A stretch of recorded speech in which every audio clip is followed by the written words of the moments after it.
ஆந்திராவில்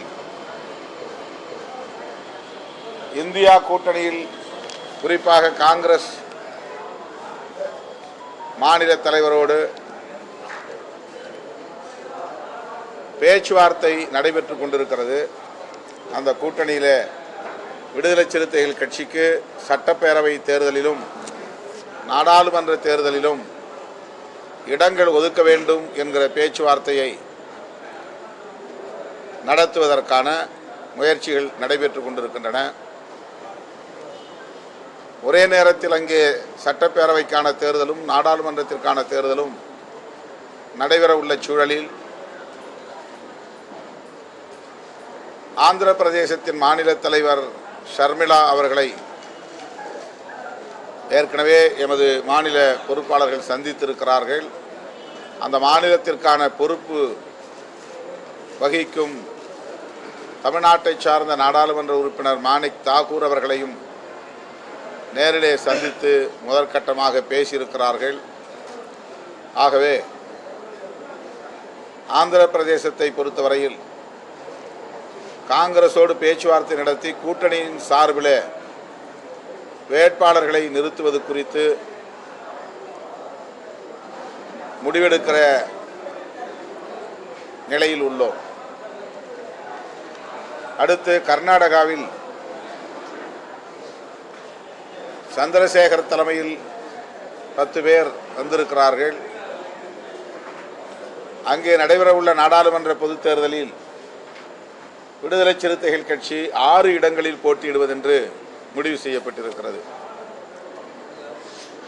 கேரளாவில் இடுக்கி உட்பட 3 நாடாளுமன்ற தொகுதிகளில் விடுதலை சிறுத்தைகள் கட்சியின் சார்பில் வேட்பாளர்களை நிறுத்துவதென்று முடிவு செய்திருக்கிறோம்.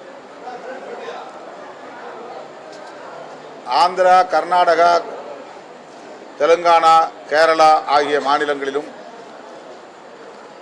இந்தியா கூட்டணியில் நாங்கள் அங்கம் வகிப்பதனால் எங்கள் வேட்பாளர்களால் பிஜேபி வேட்பாளர் பயன்பெறக்கூடிய வகையிலே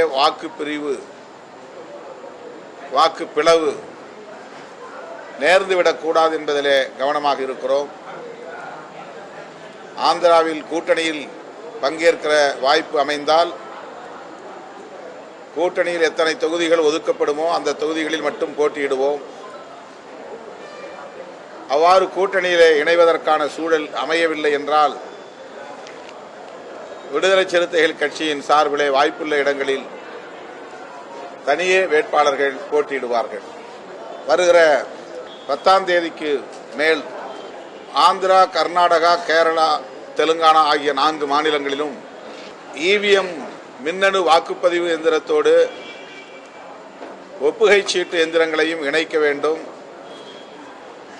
ஒப்புகை சீட்டுகளை எண்ணி தேர்தல் முடிவுகளை அறிவிக்க வேண்டும் என்கிற கோரிக்கையை வலியுறுத்தி விடுதலை சிறுத்தைகளின் ஆர்ப்பாட்டங்கள் நடைபெற உள்ளன.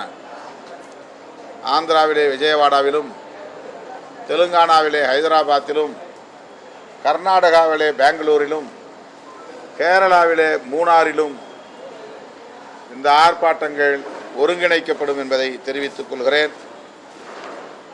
இவிஎம் ஆளும் கட்சியினருக்கான சாதகமான கருவிகளாக பயன்படுத்தப்பட்டு வருகின்றன.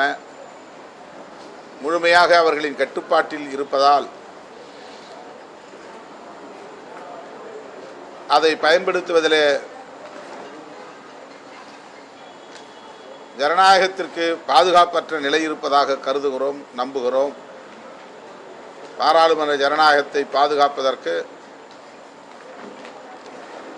இவிஎம் மட்டும் போதாது, விவிபேட் என்கிற ஒப்புகை சீட்டும் தேவை. அந்த ஒப்புகை சீட்டுகளை எண்ணி வாக்கு முடிவுகளை அறிவிக்க வேண்டும் என்பதும் இன்றியமையாத தேவையாக இருக்கிறது. ஆகவே ஏற்கனவே தமிழ்நாட்டில் 2 கட்டங்களாக மின்னணு வாக்குப்பதிவு எந்திரத்தை எதிர்த்து விடுதலை சிறுத்தைகள் கட்சியின் சார்பில் மாநிலம் தழுவிய அளவில் மாபெரும் ஆர்ப்பாட்டங்களை நடத்தி முடித்திருக்கிறோம். அதே வரிசையில் ஆந்திரா, தெலுங்கானா, கர்நாடகா மற்றும் கேரளா ஆகிய மாநிலங்களிலும் விடுதலை சிறுத்தைகள் கட்சியின் சார்பில் ஆர்ப்பாட்டங்களை ஒருங்கிணைக்கிற பொறுப்பு அந்த மாநில தலைமைகளுக்கு வழங்கப்பட்டிருக்கிறது. வசதியான நாட்களில் 10 நாட்களுக்குள் அந்த ஆர்ப்பாட்டங்கள் ஒருங்கிணைக்கப்படும் என்று தெரிவித்துக் கொள்கிறோம். மின்னணு வாக்குப்பதிவு எந்திரத்தை மட்டுமே நம்பியிருந்தால் நாடாளுமன்ற ஜனநாயகத்தை பாதுகாக்க முடியாது என்கிற அச்சத்தை விடுதலை சிறுத்தைகள் கட்சி வெளிப்படுத்துகிறது.